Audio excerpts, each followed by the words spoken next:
kalibutan. Pagbalik sa Manila, ako ay nananabik. Mabaliw-baliw ako sa kanyang mga halik.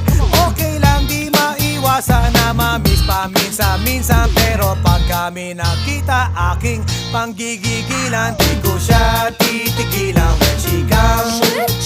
Di ko siya titigilan when she comes.